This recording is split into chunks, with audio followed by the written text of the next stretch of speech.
उत्तराखंड के 13वें पुलिस महानिदेशक दीपम सेठ को अपराधियों को सख्त संदेश। कहा, उत्तराखंड में अपराधियों के लिए नहीं है कोई जगह। क्राइम नेटवर्क अपराधियों पर लगाएगी लगाम।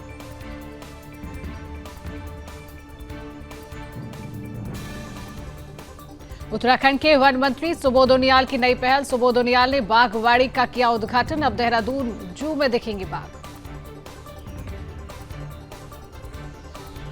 इंद्रमणि बड़ूनी सड़क हादसे को लेकर हरकत में आया प्रशासन। दुर्घटना की जांच के लिए मौके पर पहुंची टीम। हादसे में यूकेडी के नेता सहित 3 लोगों की हुई थी मौत। खटीमा में स्वतंत्रता संग्राम सेनानियों की मूर्तियों का किया गया अनावरण। मूर्तियों का अनावरण कर 111 फीट ऊंचे तिरंगे झंडे को फहराया गया। हरिद्वार में सनसनीखेज डबल मर्डर और सुसाइड से मचा हड़कंप। युवक ने पत्नी और सास की हत्या कर सुसाइड की। पुलिस हर एंगल से कर रही है जांच। मसूरी माल रोड को लेकर प्रशासन अलर्ट। सविन बंसल ने माल रोड का किया निरीक्षण।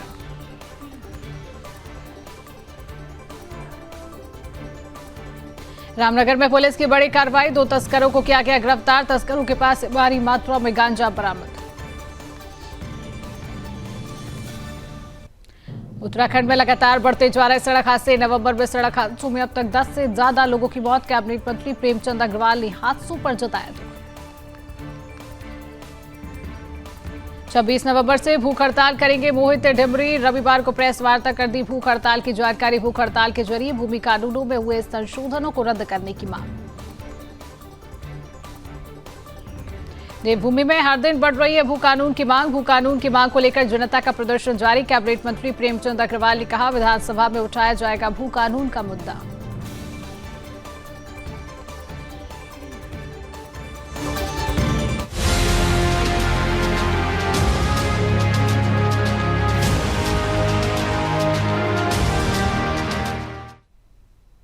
नमस्कार, बहुत स्वागत है आप सभी का। आप देख रहे हैं अपना उत्तराखंड और मैं हूं आपके साथ शिवांगी जैन। बुलेटिन की शुरुआत करेंगे खास खबरों के साथ।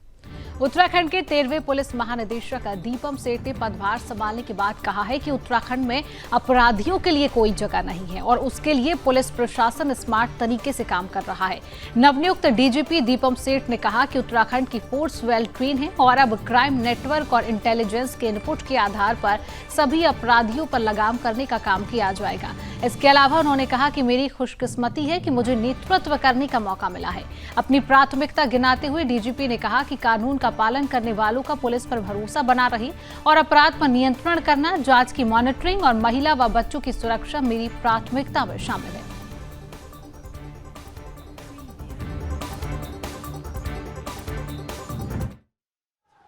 और इसमें उत्तराखंड पुलिस अपने आप में पूरी तरह सक्षम है। बहुत ही प्रोफेशनल फोर्स है। It's a well trained force. काबिल अधिकारी हैं। केवल एक फोकस की ज़रूरत है। ये क्लियर है कि क्या कार्य किया जाना है, अपराधी की जगह कहाँ है और जो भी उसके लिए ज़रूरी होगा, जो इंटेलिजेंस नेटवर्क है, क्रिमिनल इंटेलिजेंस है, जेल्स पे नज़र है, सीमावर्ती राज्यों से जो समन्वय स्थापित करना है, तो क्रिमिनल्स का तो मतलब जो पूरी कार्रवाई होती है, आप जैसा कह रहे हैं, तो वो तो पूरी मुहिम उसकी जारी रहेगी।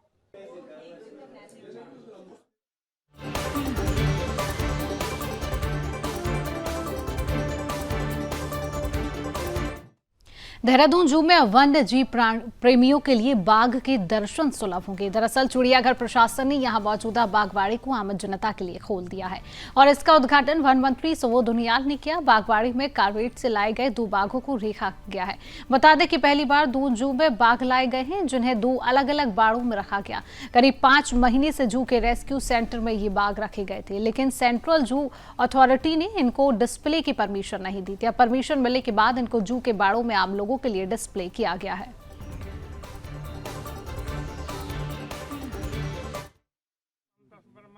जो सेंट्रल जू अथॉरिटी है उसकी जो नियम है उसके तहत इस बाड़े का हमने निर्माण किया और उसके बाद बाकायदा ये जो 2 बाघ यहाँ पे थे, जिसमें एक जो है जिसको 26 फरवरी को CWL उत्तराखंड की स्वीकृति के बाद यहाँ लाया गया था और ये धनी बांगर गोलापार हल्द्वानी तराई ईस्ट से 23 फरवरी को उसको यहाँ लाया गया था। और इसी तरह दूसरा जो D5 है वो 4 वर्ष 9 महीने का, और उसको धनगढ़ी सरदुली रेंज से 16 फरवरी 23 को यहाँ लाया गया था। और इन दोनों को बाघों को यहाँ लाने के बाद हम लोग लगातार प्रयास कर रहे थे कि CJD की में परमिशन मिले, और अब सेंट्रल जू अथॉरिटी की परमिशन मिलने के बाद बाकायदा आज इनका हमने लोकार्पण कर दिया कि ये जनता को देखने के लिए इस बाड़ी में, और निश्चित रूप से जो टाइगर प्रेमी लोग हैं वो भी इससे लाभान्वित होंगे, और इससे इस जू को भी एक बड़ा एक्सपोजर मिलेगा। और भविष्य में हमारा ये भी प्लान है कि हम वाइट टाइगर भी यहाँ पर लाएँ ताकि लोगों को वो भी देखने को मिले।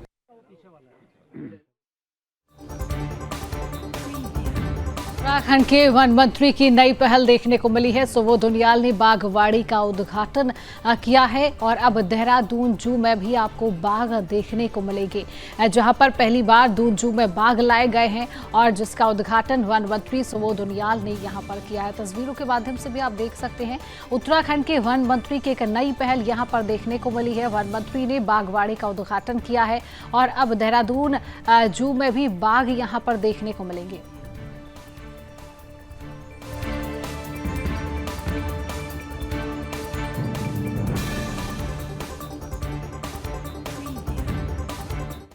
इंद्रमणि बड़ूनी चौक के निकट हुए दर्दनाक सड़क हादसे को लेकर प्रशासन अब हरकत में आया है। पुलिस और लोक निर्माण विभाग की संयुक्त टीम के साथ परिवहन विभाग ने जांच शुरू कर दी है। जांच में देहरादून से आए RTO देहरादून शैलेश तिवारी ने पुलिस के साथ घटनास्थल का मुआयना किया है, और इस दौरान RTO शैलेश तिवारी ने बताया कि जांच के बाद ही यह स्पष्ट हो पाएगा कि आखिरकार ऐसा क्या हुआ जो कि इतनी बड़ी घटना घट गई है, जिसमें UKD के नेता सहित 3 लोगों की मौत हो गई और आधा दर्जन से अधिक कार क्षतिग्रस्त हो गई हैं। उन्होंने आगे बताया है कि घटना के कारण जानने के लिए ही जांच शुरू की गई है। इस प्रकार की दुर्घटनाओं को रोकने के लिए क्या कारगर कदम उठाए जाएं, इसके लिए भी रिपोर्ट तैयार कर कारगर कदम उठाए जाएंगे।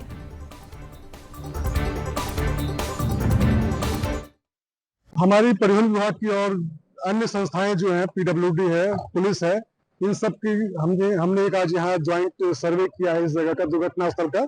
ये दुर्घटना जो हुई है कल रात को, जिसमें अभी तक जो बताया जा रहा है 3 व्यक्तियों की मृत्यु हो चुकी है, और कुछ लोग घायल भी हैं, कुछ गाड़ियों को नुकसान भी पहुंचा है।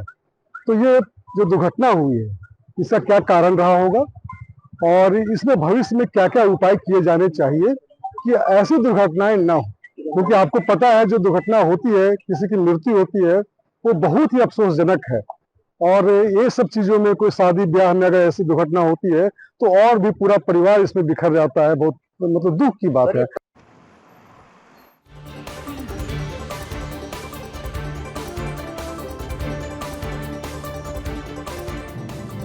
जांच की जा रही है। पुलिस मौके पर पहुंचकर पूरे मामले की जांच में जुटी हुई है। हादसे में UKD के नेता सहित जो है 3 लोग घायल बताए गए हैं, 3 लोगों की मौत हुई है, और दुर्घटना की जांच के लिए मौके पर टीम पहुंची। हादसे को लेकर प्रशासन लगातार हरकत में नजर आया है। हादसे की गहनता से जांच लगातार की जा रही है, और हादसे में UKD के नेता सहित 3 लोगों की इस पूरे हादसे में मौत हुई थी।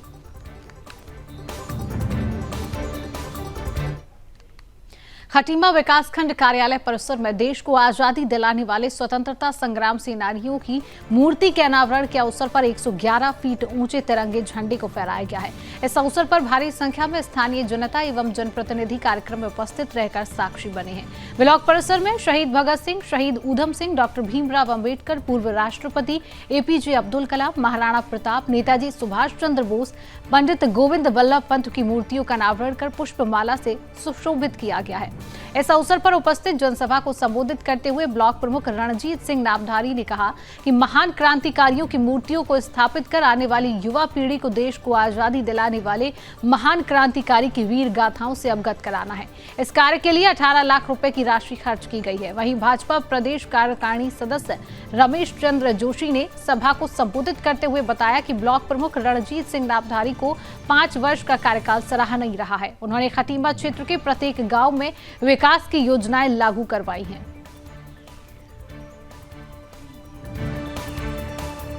तो स्वतंत्रता संग्राम सेनानियों की मूर्तियों का अनावरण किया गया है।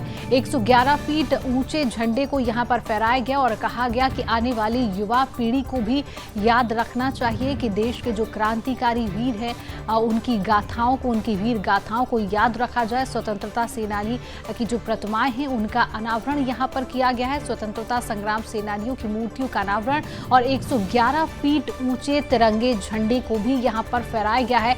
अवसर के जो साक्षी हैं वो कई जनप्रतिनिधि इस अवसर के साक्षी बने हैं। स्वतंत्रता संग्राम सेनानियों की मूर्तियों का यहाँ पर अनावरण किया गया और कहा गया कि आने वाली युवा पीढ़ी को भी ये याद रहे कि देश के वीर जवान स्वतंत्रता सेनानी क्या थे, उनका जीवन कैसा था।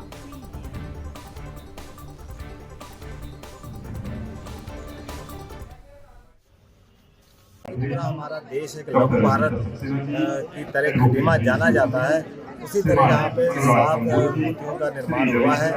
एकता का संदेश दिया गया है और समस्त क्षेत्रवासियों के सहयोग से और पूरे क्षेत्र के जिला पंचायत, ग्राम प्रधान, क्षेत्र पंचायत सबने मिलके एक अच्छा कार्य किया है और सबको बधाई और शुभकामनाएं।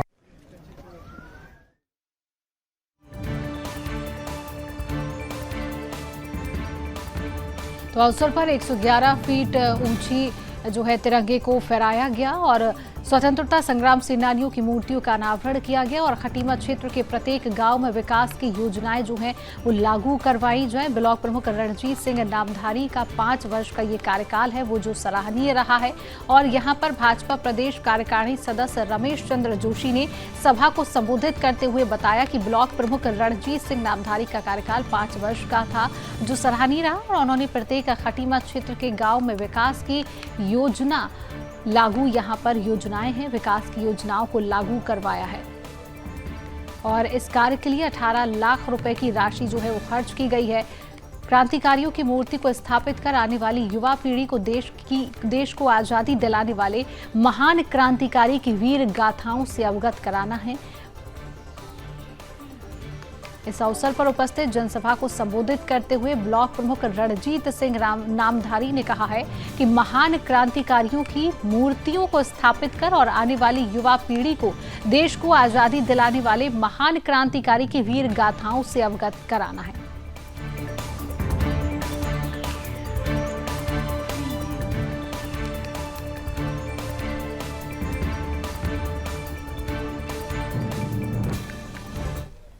और अब बात करेंगे बड़ी खबर की। 38वें राष्ट्रीय खेल की तारीखों को लेकर एक बड़ी खबर सामने आ रही है। 38वें राष्ट्रीय खेल की तारीखों में अब बदलाव हो सकता है। फरवरी से मार्च के बीच राष्ट्रीय खेल हो सकते हैं। सीएम धामी आज नई तारीखों का ऐलान कर सकते हैं। बड़ी खबर आप तक पहुंचा रहे हैं। 38वें राष्ट्रीय खेल की तारीखों में बदलाव हो सकता है। फरवरी से मार्च के बीच ये राष्ट्रीय खेल आयोजित किए जा सकते हैं। सीएम पुष्कर सिंह धामी आज नई तारीखों का ऐलान कर सकते हैं।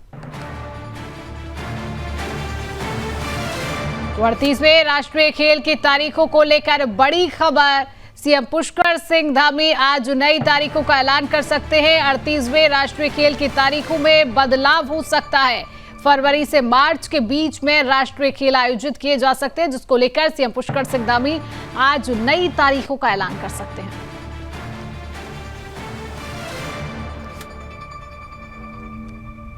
तो 38वें राष्ट्रीय खेल की तारीखों को लेकर बड़ी खबर है। 38वें राष्ट्रीय खेल की तारीखों में बदलाव हो सकता है। सीएम पुष्कर सिंह धामी आज ही नई तारीखों का ऐलान कर सकते हैं। ये जो खेल है राष्ट्रीय खेल फरवरी से मार्च के बीच में आयोजित किए जा सकते हैं। 38वें राष्ट्रीय खेल फरवरी और मार्च के बीच आयोजित किए जा सकते हैं। 38वें राष्ट्रीय खेल की तारीखों को लेकर एक बड़ी खबर सामने आई है, जहां पर तारीखों में बदलाव की खबर सामने आई कि 38वें राष्ट्रीय खेल की तारीखों में बदलाव हो सकता है और ये बदलाव फरवरी से मार्च के बीच राष्ट्रीय खेल आयोजित किए जा सकते हैं। ये जो बदलाव की तारीख है इसको लेकर सीएम पुष्कर सिंह धामी आज नई तारीखों का ऐलान कर सकते हैं।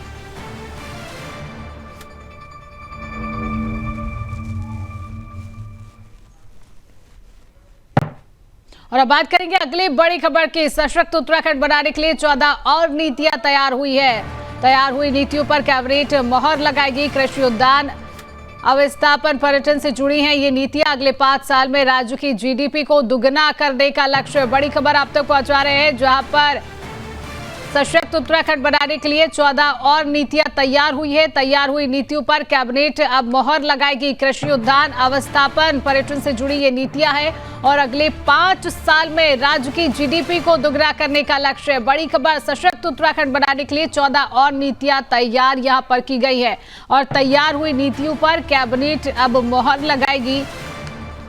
5 साल में राज्य की जीडीपी को दुगना करने का लक्ष्य है।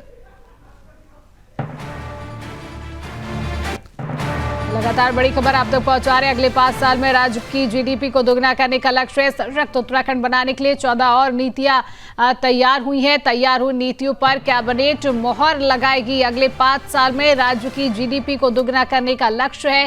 कृषि, उद्यान, अवस्थापन, पर्यटन से जुड़ी ये नीतियां हैं और इन नीतियों को अगले 5 साल में राज्य की जीडीपी को दोगुना करने का लक्ष्य है।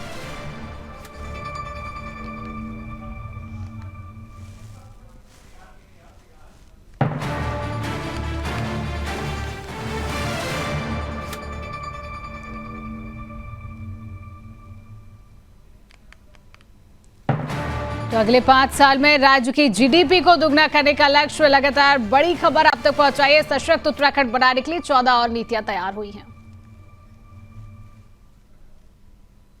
मसूरी माल रोड को व्यवस्थित और सुंदर बनाए जाने को लेकर प्रशासन लगातार काम कर रहा है, जिसको लेकर जिलाधिकारी देहरादून सविन बंसल द्वारा भी एसएसपी देहरादून के साथ माल रोड का निरीक्षण किया गया और माल रोड को व्यवस्थित किया जाने को लेकर सभी संबंधित विभाग के अधिकारियों को निर्देशित किया गया है।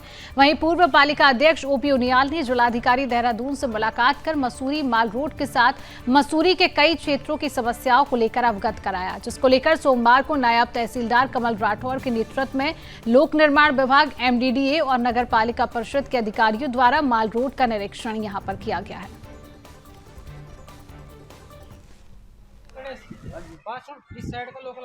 सबसे पहले तो मैं जिलाधिकारी का धन्यवाद करना चाहूंगा कि ऐसे डीएम बिल्डे ही मिलते हैं। जिस तरीके से उनका काम करने का तरीका है, त्वरित गति से मैं उनके काम से क्या जनता उनके काम से बहुत इम्प्रेस है। जिलाधिकारी महोदय के निर्देश थे, वो एसडीएम महोदय ने फिर अपने जो जितने भी जितने भी विभाग हैं उनको आज निर्देशित किया।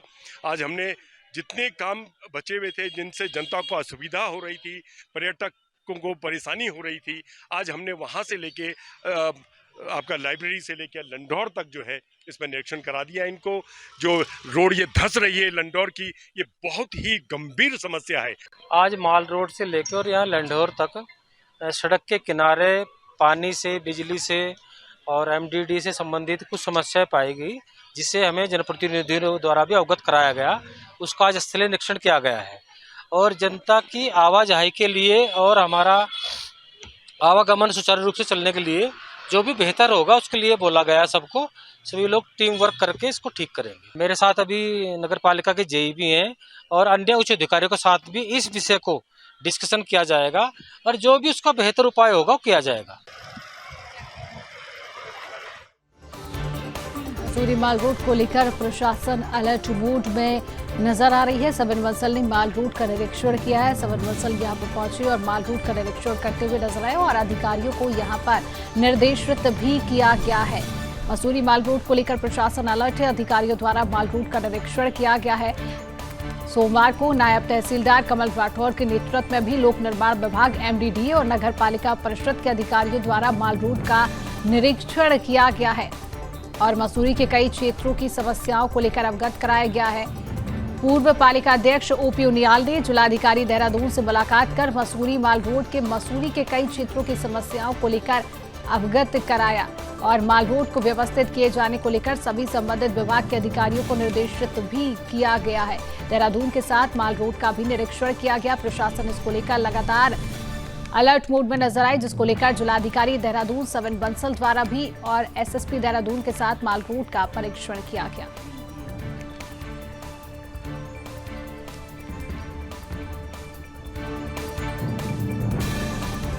सविन बंसल ने अधिकारियों के साथ माल रोड का निरीक्षण किया। माल रोड का निरीक्षण यहां पर किया गया है और सविन बंसल ने अधिकारियों के साथ माल रोड का निरीक्षण किया, जिसको लेकर प्रशासन लगातार अलर्ट मोड में नजर आई। तस्वीरों के माध्यम से अभी आप देख सकते हैं किस तरीके से रोड का यहां पर निरीक्षण किया गया और अधिकारियों द्वारा माल रूट का निरीक्षण, जिसको लेकर सोमवार को नायब तहसीलदार कमल राठौर के नेतृत्व में लोक निर्माण विभाग और एमडीडीए और नगर पालिका परिषद के अधिकारियों द्वारा यहां पर रूट का निरीक्षण किया गया। क्षेत्रों की कई समस्याओं से अवगत कराया गया कि किस प्रकार की समस्याएं जो है वो क्षेत्र में है और इन समस्याओं को व्यवस्थित किए जाने को लेकर सभी संबंधित विभाग के अधिकारियों को निर्देशित किया गया है।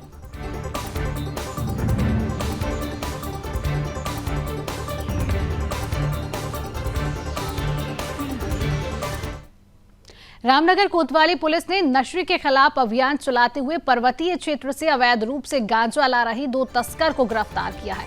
साथ ही उन्हें कोर्ट में पेश करने की कार्रवाई की गई है। बता दें कि आरोपियों के कब्जे से बरामद अवैध गांजे की कीमत लाखों रुपए बताई जा रही है।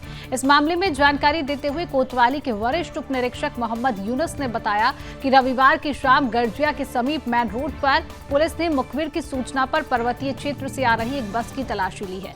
तलाशी लेने के दौरान बस में सवार 2 लोगों को हिरासत में लेने के साथ ही उनके पास मौजूद 3 कट्टों की तलाशी ली गई, जो उनमें 26 किलो अवैध गांजा बरामद हुआ है। और बताया कि पकड़े गए आरोपियों ने अपना नाम परवेज अली और जीशान बताया। दोनों ही आरोपी उधम सिंह नगर के रहने वाले हैं। नैनीताल उत्तराखंड रामनगर में पुलिस की बड़ी कार्रवाई की गई है और इस कार्रवाई में 2 तस्करों को गिरफ्तार किया गया। तस्करों के पास से भारी मात्रा में गांजा बरामद किया गया है।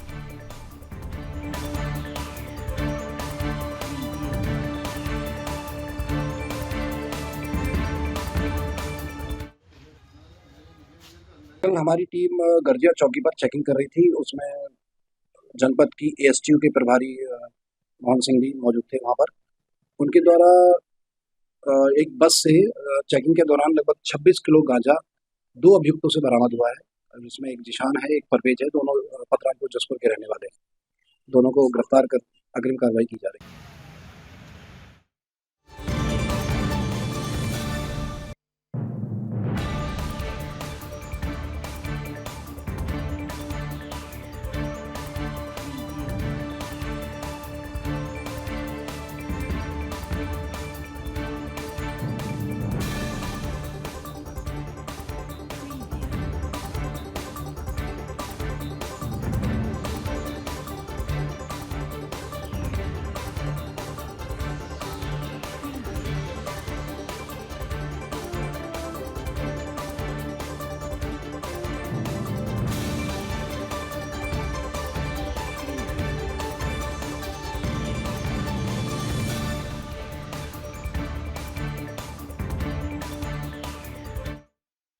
तो सीधा रुख करेंगे अंतर्राष्ट्रीय व्यापार मेले में सीएम पुष्कर सिंह धामी ने संबोधन किया। क्या कुछ कहा है, आइए आपको सुनवाते हैं।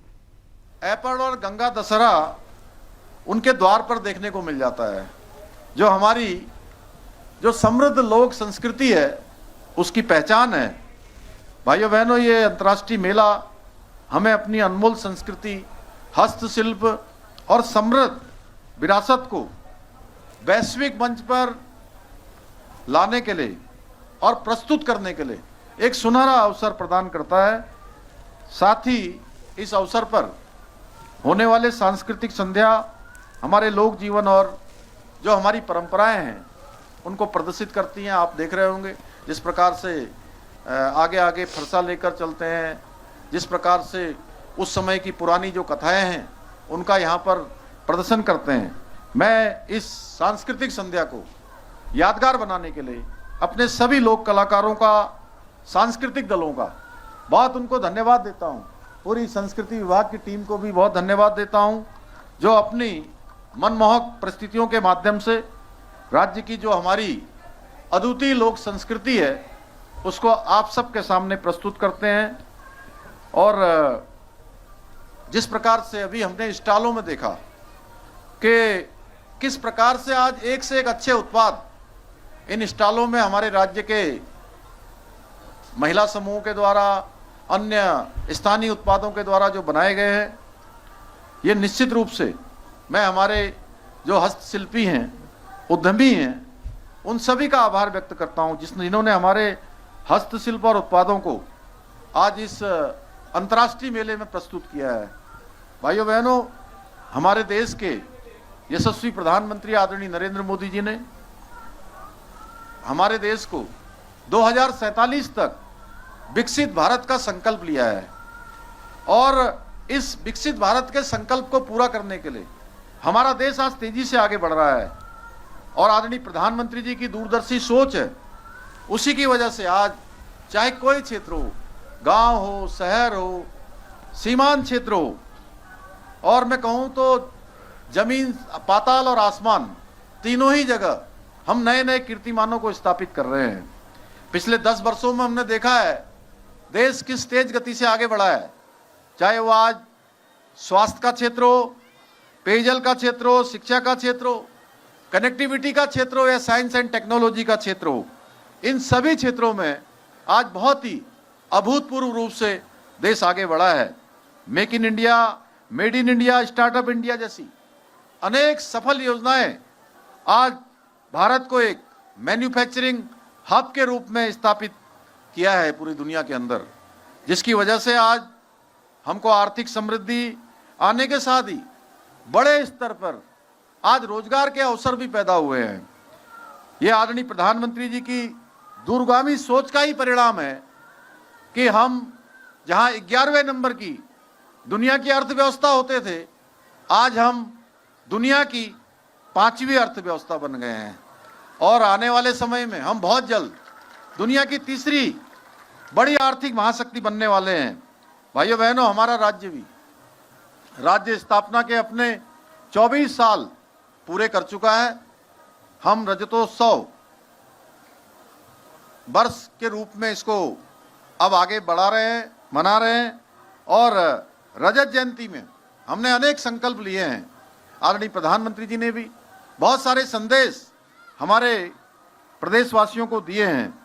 आदरणीय प्रधानमंत्री जी ने 2021 में भगवान केदारनाथ की भूमि से हम सब के लिए उनके श्रीमुख से ये शब्द निकले थे कि 21वीं सदी का तीसरा दशक उत्तराखंड का दशक होगा, यानी कि ये 10 साल हर क्षेत्र में उत्तराखंड प्रगति के शिखर पर होगा। और उनके शब्द हमारे लिए जहां हमारा प्रोत्साहन कर रहे हैं, हमारा पाथेय कर रहे हैं और उनके सहयोग से आज हमारा राज्य हर क्षेत्र में तेजी से प्रगति कर रहा है। आप सब लोगों ने अगर यहाँ प्रदर्शनी में देखा होगा तो ऋषिकेश कर्णप्रयाग रेल लाइन का एक उन्होंने डेमो वहाँ पर लगाया हुआ है, उस पर बहुत तेजी से काम चल रहा है। इसके साथ ही आप सुन रहे थे सीएम पुष्कर सिंह धामी को। फिलहाल के लिए इस खास बुलेटिन में इतना ही। देश और दुनिया की तमाम खबरों को जानने के लिए आप देखते रहिए सुदर्शन न्यूज। जय हिंद।